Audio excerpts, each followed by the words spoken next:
Je suis Yannick Dar. Je suis né au Mexique et je présente une émission. Bon, allez. Je deviens un peu mexicain. Il me manque juste le sombrero, après c'est bon. Attention, le film de la semaine, véritable marche funèbre à l'humanisme à fleur de peau, ce qui n'est pas incompatible, est à mes yeux l'un des événements cinématographiques de l'année et révèle un metteur en scène inattendu qui entre d'emblée dans la cour des grands cinéastes classiques. Je parle bien sûr de la sortie le 23 novembre du magistral 3 enterrements de Tommy Lee Jones, ou pour tous ceux qui aiment bien parler mexicain comme nous, Los Tres Entierros de Melquiades Estrada.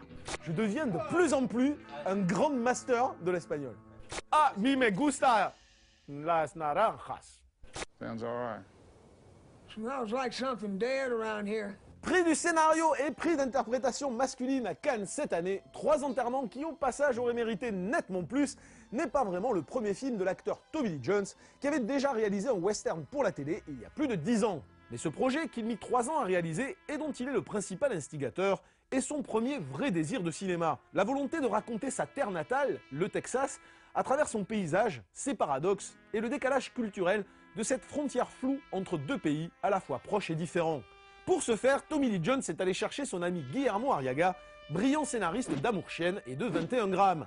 Ainsi est né un projet intime, croisement entre du Faulkner et le Peckinpah d'Alfredo Garcia, conçu entre amis avec le désir sincère de traduire la réalité d'une géographie désertique et inhospitalière, les stigmates de son histoire sanglante, comme la façon dont elle conditionne des êtres esselés. Bon, alors j'en profite donc pour dire quand même que le film a été produit par un Luc Besson pour une fois inspiré, qui en plus a laissé visiblement totalement carte blanche à Tommy Lee Jones. C'est-à-dire il l'a rencontré, Tommy Lee Jones lui a dit je suis en train de préparer tel film, il lui a raconté l'histoire et tout, et Luc Besson a dit ça m'intéresse, je t'aide à le produire, à le distribuer.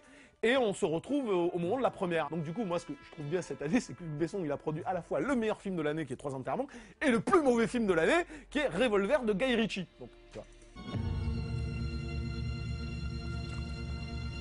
À la fois marche funèbre, voyage initiatique et quête d'une rédemption magnifique, 3 enterrements débutent sur la découverte du corps de Melquiades Estrada, jeune Mexicain tué dans le désert texan. La police locale enterre l'affaire sans chercher le coupable, ce qui met hors de lui un vieux cow-boy taciturne incarné par Tommy Lee Jones qui va mener son enquête et découvrir rapidement l'assassin. Toute cette première partie, d'une maîtrise scénaristique hallucinante, nous peint le tableau d'un Texas désœuvré, à la croisée des cultures, où tous les personnages sont des êtres paumés, frustrés, en quête de rêves impossibles, dont la narration éclatée, jouant sur les ellipses, les flashbacks et les digressions avec un brio rare, capte la perte de repères, l'aliénation sociale, comme l'humanité en perdition. Bien décidé à réaliser les derniers vœux de son ami défunt, qui souhaitait être enterré dans son village natal, le vieux cow-boy kidnappe le tueur et l'emmène avec lui, aux côtés de sa victime, cadavre pourrissant qui ne cessera de lui rappeler l'horreur et l'absurdité de son crime.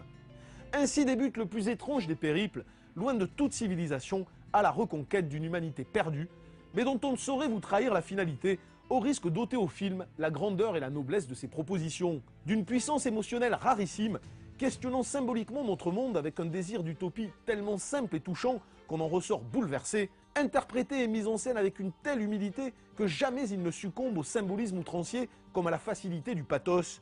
3 enterrements est un idéal de cinéma noble, profond et digne. À mes yeux, incontestablement le plus beau film de l'année. Et je me balance en même temps. Non, sérieux.